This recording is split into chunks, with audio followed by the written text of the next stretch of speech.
When we refer to cholesterol, we usually refer to a specific type of cholesterol, in this case, LDL cholesterol, which is colloquially known as the bad cholesterol. Over the past several decades, LDL cholesterol hypothesis has been accepted as medical convention. It explains that there is a causal relationship between cholesterol level and cardiovascular risk. Essentially, lower LDL levels is associated with lower risk of cardiovascular disease. Supporting this hypothesis, many studies have shown that populations that consume less saturated fat and trans fat, namely the dietary sources of cholesterol, have lower heart disease rate.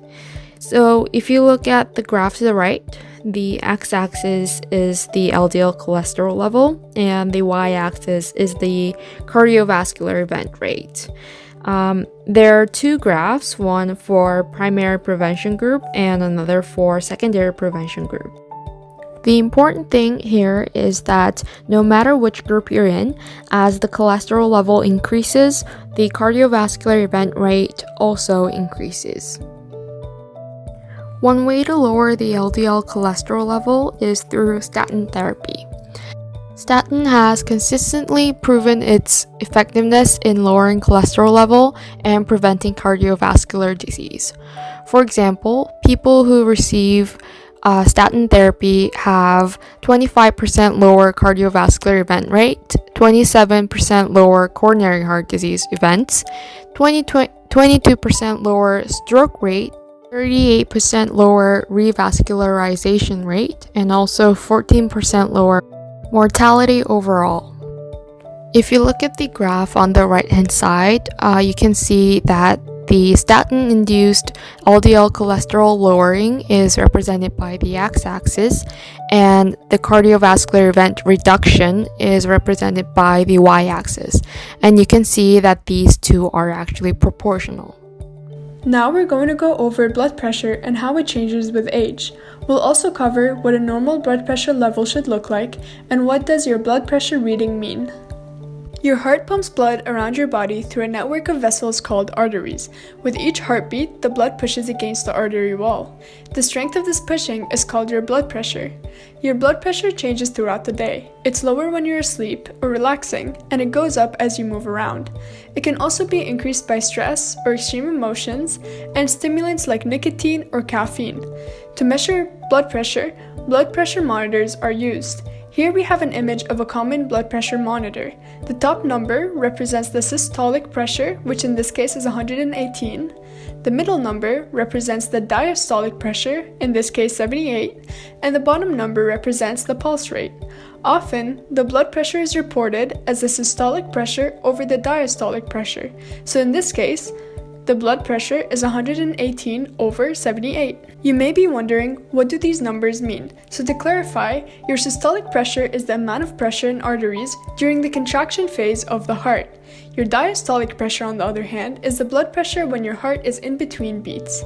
And a bit of a supplementary fact includes that the measurement of unit of millimeters of mercury comes from the fact that mercury was used in the first accurate pressure gauges and is still used in medicine today as a standard unit of measurement for pressure. The average blood pressure for an adult is 120 over 80. However, acceptable ranges of normal blood pressure vary depending on the age of the patient.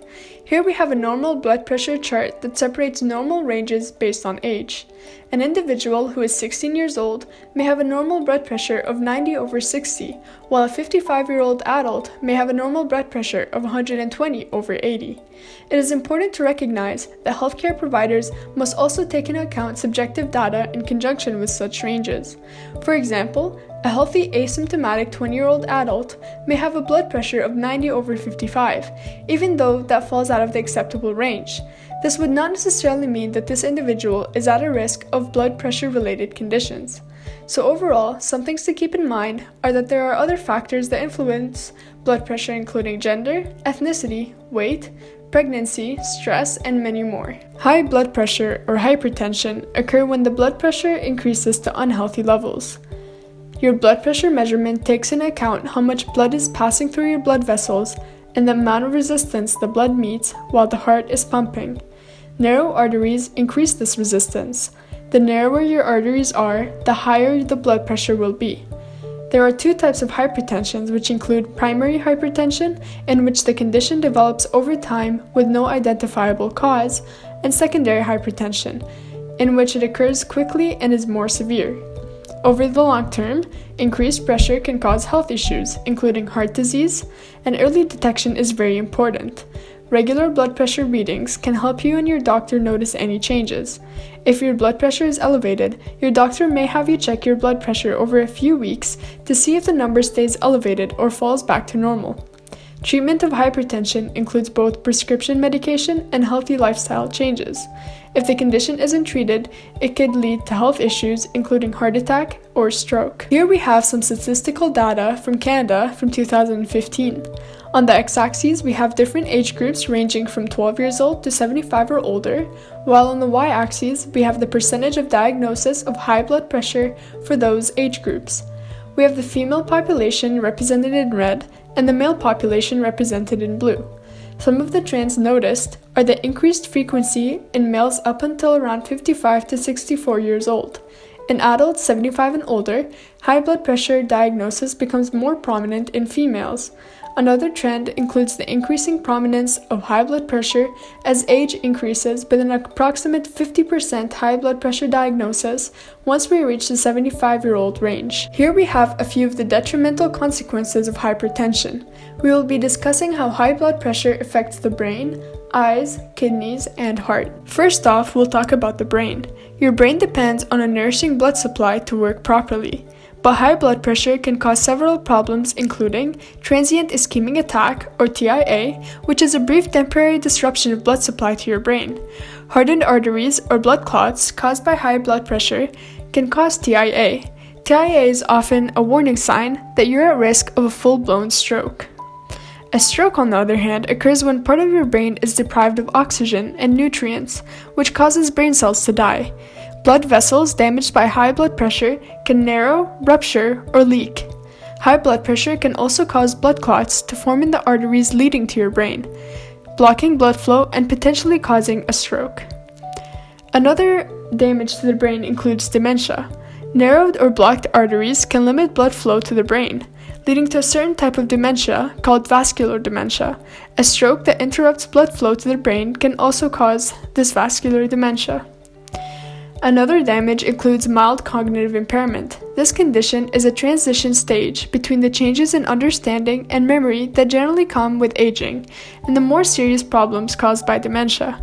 Studies suggest that high blood pressure can lead to mild cognitive impairment. Next, we'll talk about the damage to the eyes. High blood pressure can damage the tiny, delicate blood vessels that supply blood to your eyes, which then causes damage to the retina, which is damage to the light-sensitive tissue at the back of your eye, which can lead to bleeding in the eye, blurred vision, and complete loss of vision. You're at an even higher risk if you have diabetes in addition to the high blood pressure. There's also fluid buildup under the retina. This can result in distorted vision or sometimes scarring that impairs vision. Then we also have nerve damage, or optic neuropathy. Blocked blood flow can damage the optic nerve, which then can lead to bleeding in the eye or vision loss. The kidney filters excess fluid and waste from your blood, a process that requires healthy blood vessels. High blood pressure can damage the blood vessels in and leading to your kidneys. Having diabetes in addition to high blood pressure can worsen the damage. Kidney problems caused by high blood pressure include kidney scarring and kidney failure. Kidney scarring is a type of kidney damage that occurs when tiny blood vessels within the kidney become scarred and unable to effectively filter fluid and waste from your blood. Kidney failure occurs when damaged blood vessels prevent kidneys from effectively filtering waste from your blood as well, which allows dangerous levels of fluid and waste to accumulate. You might ultimately require dialysis or kidney transplantation. Healthy arteries are flexible, strong, and elastic. Their inner lining is smooth so that the blood flows freely, supplying vital organs and tissues with nutrients and oxygen. Hypertension gradually increases the pressure of blood flowing through your arteries. As a result, you might have damaged and narrowed arteries or aneurysms. High blood pressure can damage the cells of your arteries' inner lining, and then when fats from your diet enter your bloodstream, they can collect in the damaged arteries. Eventually, your artery walls will become less elastic, limiting blood flow throughout your body. Over time, the constant pressure of blood moving through the weakened artery can cause a section of its wall to enlarge and form a bulge, which is called an aneurysm. An aneurysm can then potentially rupture and cause life-threatening internal bleeding. Aneurysms can form in any artery, but they're most common in your body's largest artery, which is the aorta. In addition to damage to the arteries, high blood pressure can also cause many problems for your heart.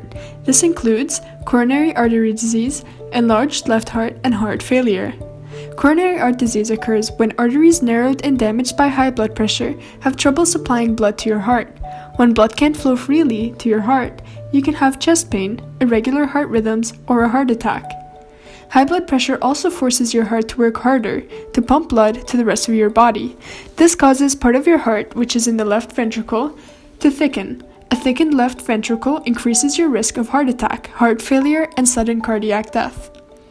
Over time, the strain on your heart caused by high blood pressure can cause the heart muscle to weaken and work less efficiently. Eventually, your overwhelmed heart begins to fail. Here we're going to take a look at a 2020 study conducted on the relation between high blood pressure and cardiovascular disease. This study revealed that as blood pressure increases, so does the absolute risk of coronary heart disease or having a stroke, with absolute risk meaning what are the odds of something happening over a stated period of time. The graph on the right compares increasing diastolic blood pressure to absolute risk, while the graph on the left compares systolic blood pressure to absolute risk of coronary heart disease or stroke. Both graphs compare such factors based on adult age groups ranging from 40 to 89 years old. As you reach a 20-unit higher level of systolic blood pressure and a 10-unit higher level of diastolic blood pressure, the risk of having coronary heart disease increases by twofold. Another comparison that we have here is a systolic blood pressure to either ischemic heart disease or ischemic stroke in 500,000 participants. Ischemic heart disease is heart problems caused by narrowed heart or coronary arteries that supply blood to the heart, while ischemic stroke is a stroke caused by the blockage of an artery that supplies blood to the brain. The blockage reduces the blood flow and oxygen to the brain, which then can lead to damage or death of brain cells. On graph A, we compare systolic blood pressure to the hazard ratio of ischemic heart disease. As the systolic blood pressure increases, the likelihood of ischemic heart disease increases as well. Similarly, on the right graph, as systolic blood pressure increases, the likelihood of having an ischemic stroke increases as well. Up until now, we've been discussing a sustained hypertension. This means that the patient has a high blood pressure when measured at home and at the clinic. However, there are two other types of hypertension that can often result in a misdiagnosis. First, we have white coat hypertension, which is defined as an elevated clinic blood pressure and normal home blood pressure in individuals not receiving antihypertensive therapy. These are more frequent in individuals who are older and obese and is more common in women. On the other hand, we have masked hypertension. This is defined as elevated home blood pressure and normal clinic blood pressure, which is more frequent in men, younger individuals who are obese, smokers, and have higher cardiovascular risk. Due to these two conditions, doctors often ask patients for at-home blood pressure in order to correctly diagnose patients. Here we have some day-to-day changes that can help prevent hypertension. First off, we have a healthy diet.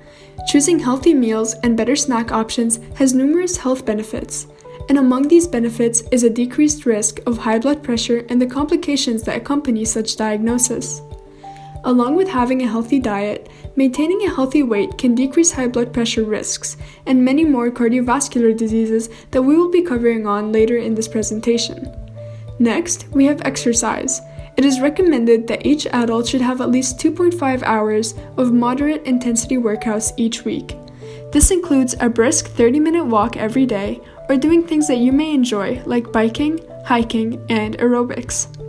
Another lifestyle change that can minimize hypertension risks is avoiding smoking. Smoking raises blood pressure, which then increases risks of heart attacks and strokes. There are many current methods that can help you quit smoking for good. We will be covering the negative impact of smoking on your health very shortly. Similar to smoking, limiting alcohol consumption is a key factor in preventing hypertension. The CDC recommends that drinking a maximum of 2 drinks a day for men and 1 drink a day for women can fit within the healthy range. Lastly, one of the most disregarded factors is getting enough sleep.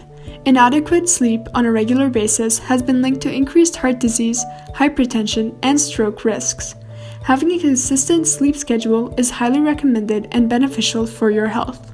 Alright, so now we're going to be talking about smoking, specifically how to get yourself, a friend, or a family member to stop reaching for that next cigarette. Alright, so before we actually get into how to stop smoking, we want to know why we should stop smoking. I'm sure that if you're a smoker, if you know a smoker, you already know why it's bad to smoke. So here are just a few facts that might shock you into some self or peer motivation. So number 1, nicotine works very, very fast. In a single cigarette, there's typically about 1 milligram of nicotine that you inhale, and for the majority of people, that's all it takes to become addicted.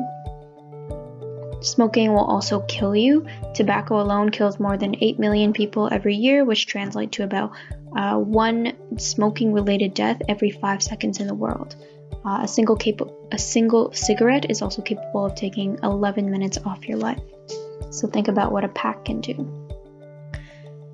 From there, you also inhale 7,000 chemicals with every puff. More than 7 million of these deaths are the result of direct tobacco use, while around 1.2 million are the result of non-smokers being exposed to secondhand smoke. And although the amount of chemicals in every cigarette is small, it is cumulative. So the amount stored that's in your body increases with every 10 puffs in 1 cigarette. And over a year, at 1 pack of cigarettes a day, a smoker can inhale around 23,000 puffs of these dangerous chemicals. And finally, smoking is the number 1 cause of preventable diseases and deaths worldwide. Tobacco kills up to half of its users and even more people in Canada than all the deaths caused by traffic accidents, suicide, murder, and drug abuse combined. At least 1/3 of cancers are preventable, and the single most important thing you can do to reduce your risk is to live smoke-free.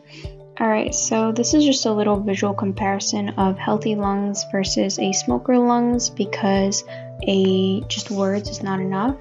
So on the on the right, you can see the healthy lungs pumping air and how both lungs seem to be very inflated, whereas with the smoker's lungs, you can see that they look like they're really struggling. It looks like it's difficult to breathe, and the left lung doesn't even look like it's pumping, just barely. Okay, so first off, I know that if you are a smoker or maybe you know one, these facts and images can be quite scary. The first thought that might come to your mind is that after years or decades of smoking, it's too late. But the first step to prevention is knowing that it's never just wishful thinking.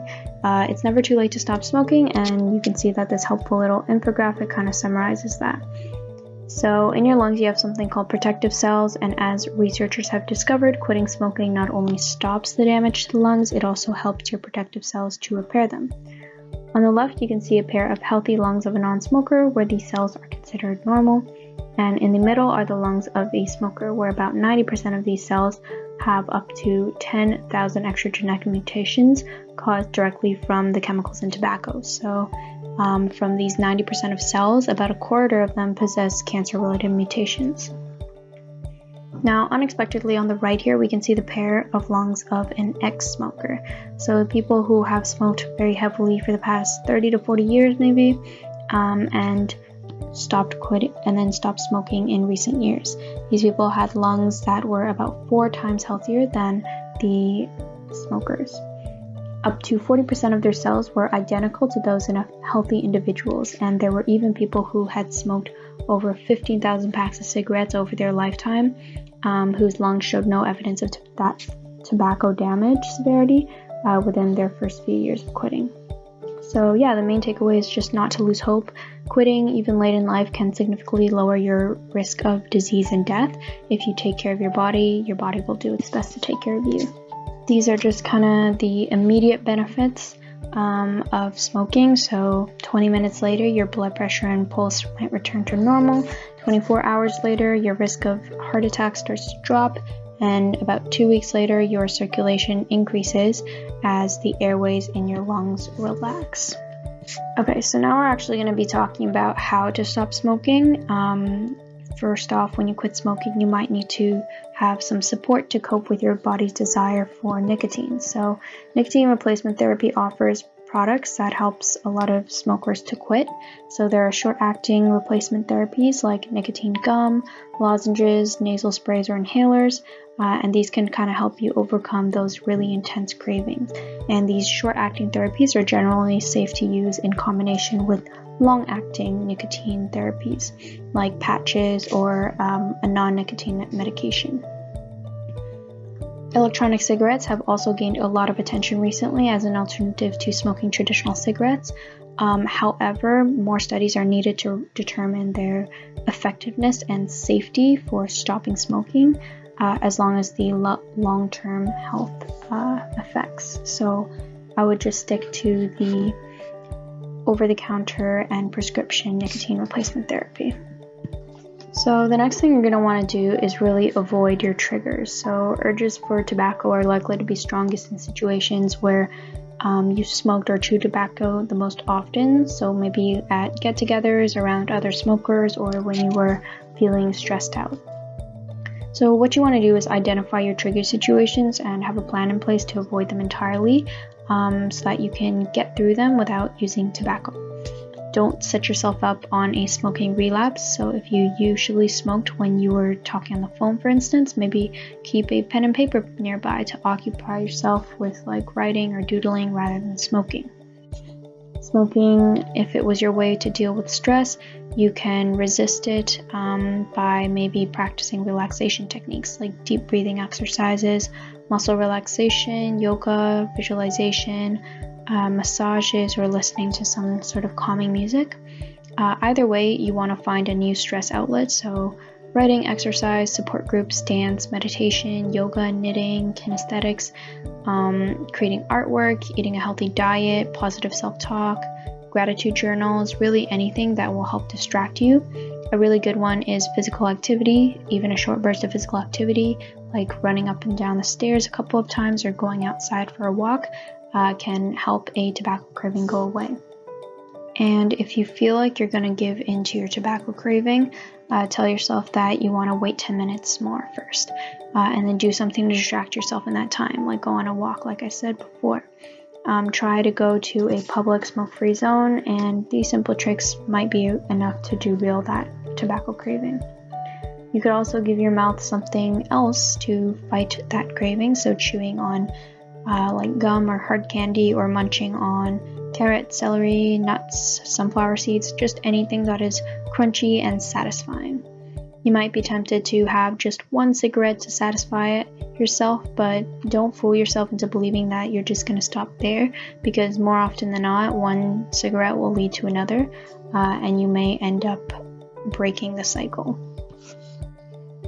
Finally, a good thing is to write down or say out loud the reasons that you might want to stop smoking. So these include feeling better about yourself, like getting healthier, sparing your loved ones, saving money, or maybe just being healthier. And remembering that every time you resist a tobacco craving, you are one step closer to being tobacco free. It's also important to reach out to the resources that you have. So look into support, for example, medical support. Your doctor can advise you and prescribe you something if you need it, or maybe governmental support like financial support. The Ontario Drug Benefit is always there to help you quit smoking. If any coverage is needed for pharmacist-assisted counseling or for any drugs. And then also peer support, so maybe counseling and support groups, coming up with strategies to quit or sharing your story about quitting, maybe what you need to just constantly assure yourself and constantly remind yourself why you want to succeed. So you could maybe call your local public health unit, call Telehealth Ontario, which is a 24-hour toll-free support program for you to help you stop smoking. You could also visit the Smokers Helpline website to register for online programs and text message support. There are a lot of online resources available. For example, this one here, it's quitnow.ca, or even just on Google Links or on YouTube. You could maybe search up other people's smoke quitting journey, and they might have some tips that'll help you out. There are also a lot of apps available if you're a cell phone type of person. So for example, these three are the most popular on the App Store right now: Stop Smoking, Quit Tracker, and Smoke Free. Generally, these apps will have a lot of cool features that might be hard to get or do yourself. So they'll track your accomplishments, for example, how many days you've gone without smoking, the money you've saved. They might have reward features like how much you've saved, and then you can treat yourself with that much amount of money. They'll have a health indicator, often showing like how your body has improved every time you go a day without smoking. And best of all, a lot of them offer a community of ex-smokers who are their users. So people on their journey or who have accomplished their journey, which will allow you to kind of chat with others who might be struggling like you. So that might be something good right now in the current quarantine, since you can't really go to in-person counseling groups. They will also offer games, so if you need that short-term distraction, like I said, waiting 10 minutes. So if you want to wait 10 minutes when you're craving a cigarette, they might offer in-app games that you can kind of play to take your mind off of things. And the one at the bottom, Smoke Free, that actually offers smoking coaches who will give you professional advice. And you can also enter like diary entries and look back whenever you're struggling to kind of re-inspire yourself of how far you've come. So this is kind of just a general overview of the resources that I've mentioned all in one place if you ever want to come back to the slide. The bottom three are the apps that I mentioned. And then at the top here we have Telehealth Ontario, Smokers Helpline, which is the website that you can check out, or Quit Now, which is a website you can check out that also has an app available on the App Store. Diabetes and stress. Type 2 diabetes occurs when your body's cells resist the normal effects of insulin. Insulin is a hormone that's responsible for driving the uptake of glucose from the bloodstreams into your body's cells. When your body becomes insulin resistant, glucose will start to build up in the blood as a result. Research has shown that diabetes is correlated with an increased risk of developing cardiovascular disease. Over time, when you have higher blood sugar, it can damage blood vessels and the nerves that control your heart and blood vessels. This damage can increase the buildup of fatty deposits in your blood vessels, and over time, this causes narrowing of the arteries and blood flow is reduced. The longer you have diabetes, the higher the chances you have of developing heart disease. Here are some facts about adults with diabetes and heart disease. People with diabetes tend to develop heart disease at a younger age than people without diabetes. In adults with diabetes, the most common cause of death are heart disease and stroke. Also, adults with diabetes are nearly twice as likely to die from heart disease or stroke as people without diabetes. People with diabetes are also more likely to have other conditions that raise the risk for heart disease. For example, high blood pressure increases the force of blood through your arteries and can cause damage to artery walls. Having both high blood pressure and diabetes can greatly increase your risk for heart disease. Too much LDL or bad cholesterol in your bloodstream can cause the formation of plaques on damaged artery walls. This can also further development of heart disease. Finally, high triglycerides, or a type of fat in your blood, combined with low HDL or good cholesterol and high LDL, bad cholesterol, is thought to contribute to the hardening of the arteries. So how can someone with type 2 diabetes decrease their risk for developing cardiovascular disease? Manage your ABCs. A stands for A1C test. The A1C test, or glycated hemoglobin test, shows your average blood glucose levels over the past 3 months. This is different from the blood glucose checks that are done at home. The higher your A1C number, the higher your blood glucose levels have been during the past 3 months. And high levels of blood glucose can cause harm to your heart, blood vessels, kidneys, feet, and eyes. The A1C goal for many people with diabetes is below 7%. Some may do better with a slightly higher A1C goal, so it's always important to ask your healthcare team what your goal should be. B is for blood pressure. Blood pressure is the force of your blood against the wall of your blood vessels. If your blood pressure gets too high, it makes your heart work too hard. High blood pressure can cause a heart attack or stroke or damage your kidneys and eyes. The blood pressure goal for most people with diabetes is below 140/90 millimeters of mercury. This also varies from patient to patient, so it is also important to ask your doctor what your goal should be. C stands for cholesterol. There are two kinds of cholesterols, as I have mentioned before, LDL and HDL. LDL can cause the buildup of plaque and can clog your blood vessels. Too much bad cholesterol can cause a heart attack or stroke. HDL can help remove this bad cholesterol from your blood vessels. Finally, the S stands for stop smoking. As we have discussed before, smoking is one of the greatest ways you can increase your risk for heart disease. And it is important that people with diabetes try their best to avoid smoking. Stress is another factor that can increase the risk of developing cardiac disease.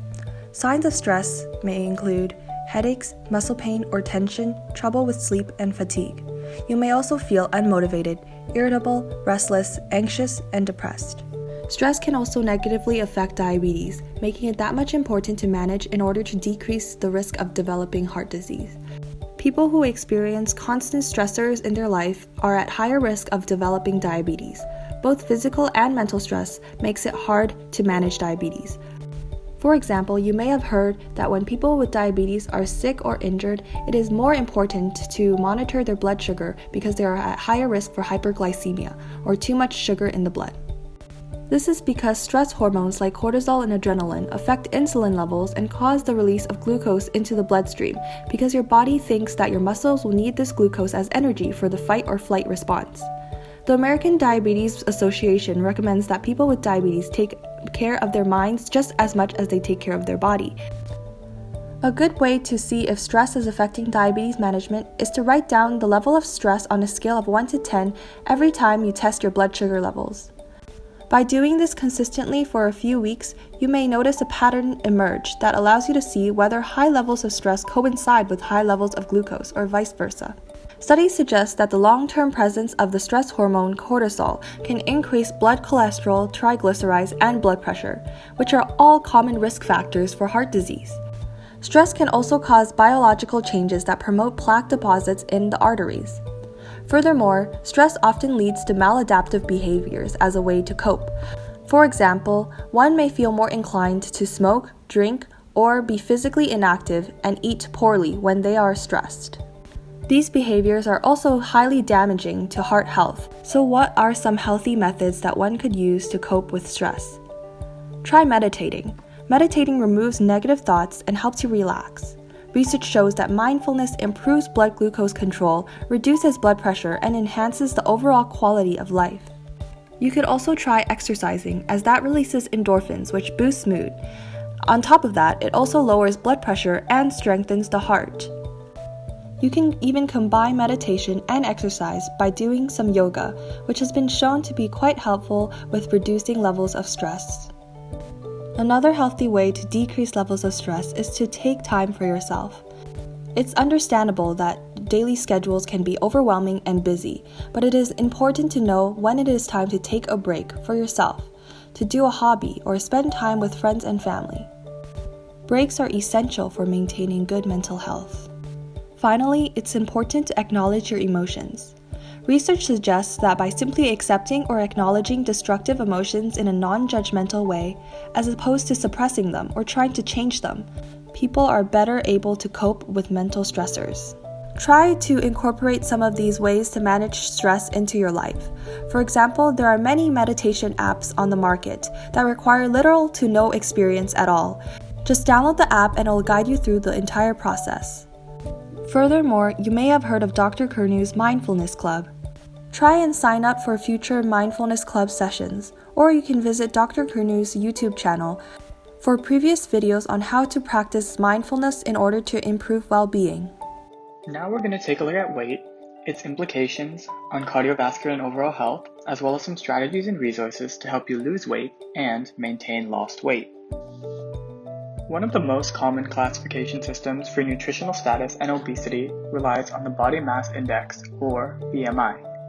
BMI considers a patient's weight, but also their height, making it a fairly effective predictor of body fat levels. Over the years, hundreds of studies have shown that high BMIs are associated with higher levels of chronic disease and early death, which we'll look into a little later. The beauty of calculating BMI is that it can be easily and quickly calculated at home. All you really need is a weigh scale and a measuring tape, but a calculator or online BMI calculator may help speed up the process. Once you have these measurements, simply divide your weight in kilograms by your height in meters and square it. Alternatively, if you prefer to use pounds and inches for your measurements, use the same formula but multiply your answer by 730. After calculation, compare your BMI to the ranges outlined on this slide. These classifications provide you with a fairly accurate and convenient estimate of your nutritional status and can be extremely useful in helping you monitor your general health and weight loss goals. However, it's important to note that there are some limitations with BMI. For instance, women typically have a higher fat percentage than men, and bodybuilders with large muscle mass may have an increased BMI even though they may not necessarily be unhealthy. As a result, if you have any questions, please be sure to consult your physician for the best picture of your health. For decades, researchers have continued to examine the link between BMI and the risk of diseases in the context of a wide range of body systems. BMI is a particularly major risk factor for type 2 diabetes and cardiovascular outcomes like coronary artery disease, stroke, and cardiovascular death. Research also points to a correlation between BMI and certain cancers, respiratory diseases, memory and neurodegenerative disorders, osteoarthritis, and chronic back and lower limb pain, among many other health outcomes. Obesity has become increasingly prevalent in North America and can drastically increase the risk for cardiovascular disease and diabetes in particular. Let's take a look at a couple studies. Type 2 diabetes mellitus is often referred to as adult-onset diabetes, although it has become increasingly prevalent among children in recent years. Patients present with high levels of sugar in the blood, caused primarily due to insufficient insulin production and body cells poorly responding to the secreted insulin. The results from a 2015 study are shown on the right, with the top panel representing type 2 diabetes mellitus risk and the bottom panel representing insulin dependence, with BMI category along the x-axis. In both groups, it appears that as you increase BMI, the risk increases exponentially. In fact, a BMI of greater than 30, or the classification as obese, increased the risk of type 2 diabetes by 200 to 260%, and the risk of insulin dependence by 211 to 461% compared to patients with a BMI of 18.5 to 25. Starting in 1948, the Framingham study has focused on identifying risk factors for cardiovascular disease. The graph on the right shows the population attributable risk, which is the percent of cases that is attributable to being overweight or obese. For example, we can see that almost 20% of cardiovascular death was linked to being overweight. On the left, we see the age-adjusted risk for obese patients compared to normal weight individuals. We can see a 65% increase in total coronary heart disease, a 19% increase in myocardial infarctions or heart attacks, an 86% increase in cerebrovascular disease, which includes stroke, and a 46% increase in total cardiovascular death. Now that we know some of the health consequences of obesity, let's take a look at some factors that might increase the risk for developing obesity itself. Some of these major risk factors include consuming food beyond our body's needs, having a sedentary lifestyle, poor sleeping habits, and genetics or disease. As mentioned previously, overeating and poor diet can lead to obesity. So, what can be done? Well, we can cut down on processed and high-fat foods and products with added sugar while increasing intake of fruits, vegetables, whole grains, nuts, and yogurt. Processed foods are low in essential nutrients and cause weight gain when the body stores excess calories as fat. On the other hand, foods high in vitamins and minerals can help strengthen your body and contribute to fundamental bodily functions. Furthermore, increasing your fiber intake can help you feel full for longer and reduce your tendency to overeat. If you appreciate more structured regimes, you can look into keto diets or intermittent fasting as well. Dr. Curnew actually has some amazing resources on diet, as you can see on the right, including webinars on staying healthy with the keto and fish diet, as well as how to properly choose a diet. So feel free to check out his videos by searching Greg Curnew plus diet on YouTube.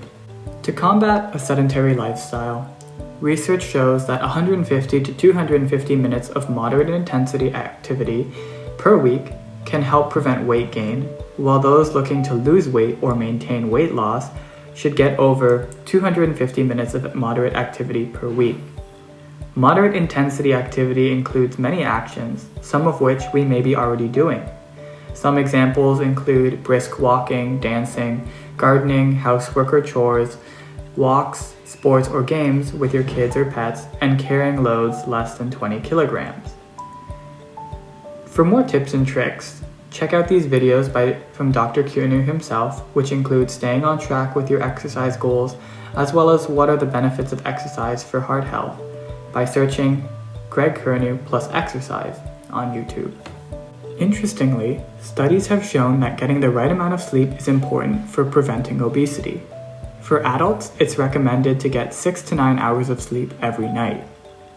Compared to these individuals, patients who didn't sleep enough, or less than 5 hours, were 52% more likely to experience major weight gain, while those who slept too long, or greater than 9 hours, were 35% more likely to experience major weight gain.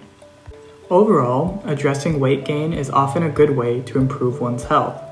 In addition to checkups, Dr. Curnew provides resources for weight management, dieting, and over 150 other informational videos on his YouTube channel. All you have to do is search Greg Curnew on YouTube to access webinars and presentations just like this one. If you're not sure if you are interested in watching the full webinars on YouTube, check out the descriptions underneath these videos for links to summary sheets or condensed video summaries.